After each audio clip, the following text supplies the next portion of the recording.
Hey everybody, let's talk about the Mandela Effect today, why groups remember wrong together. Now, there's real value. I talked about this in other videos of when you're trying to discover a truth or solve a problem or you're in seeking that literal or metaphorical treasure, there is real value in what I would call triangulation, where you have multiple people who experience the same thing, they saw the same thing together, and you have people independently write down what they saw, and then you compare notes and you see what you had in common and what was different. And that can actually be a really helpful way of discovering what really happened and what didn't really happen, because we oftentimes interpret our experiences through our beliefs and our values. So you can have, five people that see the exact same thing, but they have five completely different stories of what happened, because they're actually not just describing what they observed, but they're interpreting it through the lens of their beliefs and their values. And we do see that happen quite a bit.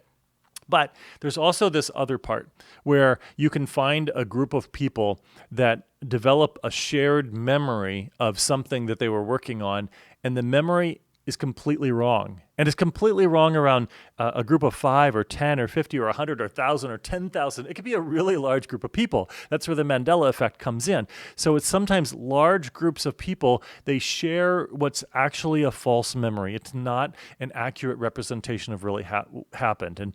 And it can trick us in some pretty surprising ways.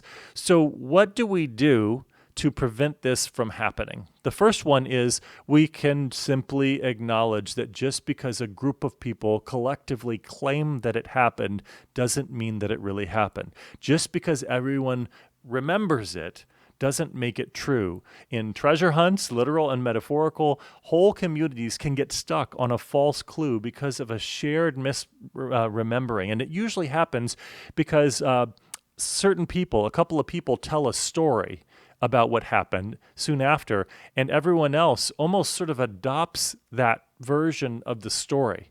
And over time, they've replaced their own individual memories with the memory or the story that gets promoted in the community. And people genuinely come to believe that that's the real one or that's the true one. And it happens all the time.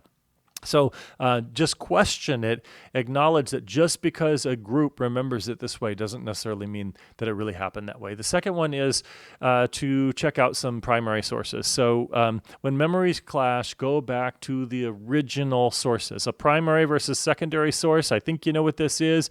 But for example, when I'm studying documents, I want to go to, instead of reading a book about a book, I want to go to the original book, the original source. Instead of a blog post about an article that was written about the original article, I want to try to get to the original article as well. And that's going to help me avoid some of those kind of false memories that develop in a community over time, where people just sort of adopt the interpretation of a popular article or a popular retelling of the story, and they tell that to themselves so much that they forget the original thing. So we can get past that by going to the original sources. Go back to that original treasure map, that original first primary source.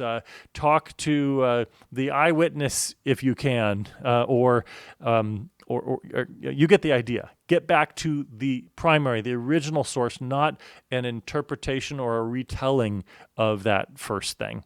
And then relying only on kind of talk and tradition, the reality is it can fuel some errors. They have their place, but it can fuel some errors.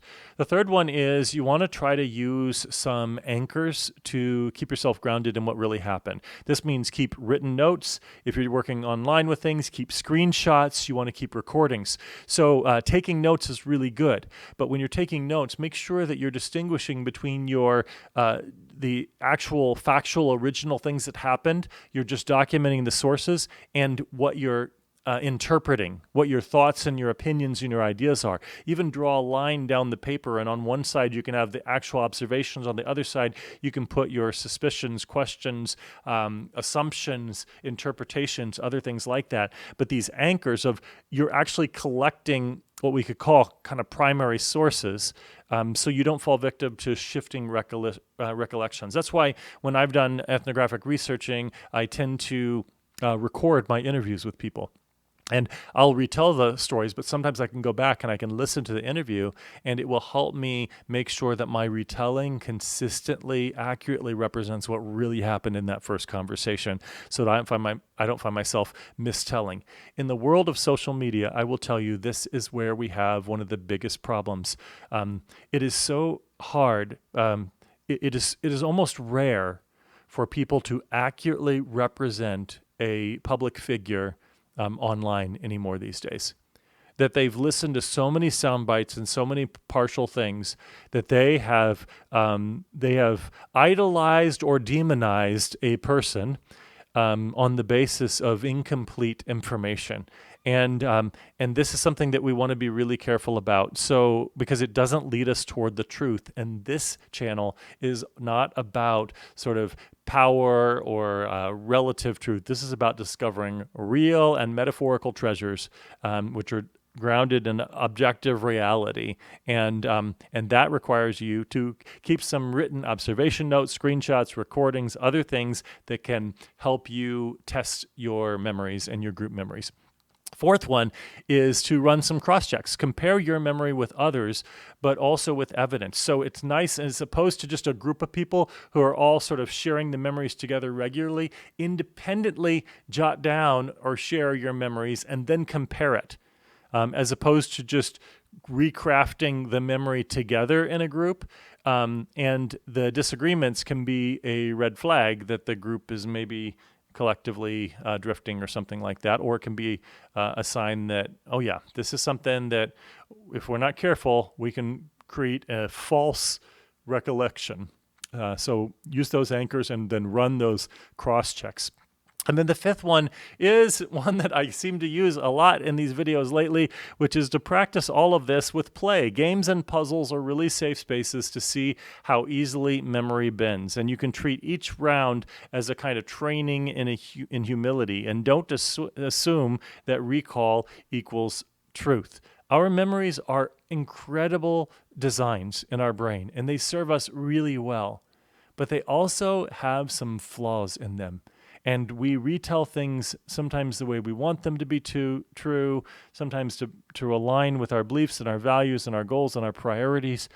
But what we're trying to do when we're doing truth seeking is we want our memories to match what actually happened. And that requires a little bit of extra effort, hence this video. I hope you find it useful, and I look forward to your comments.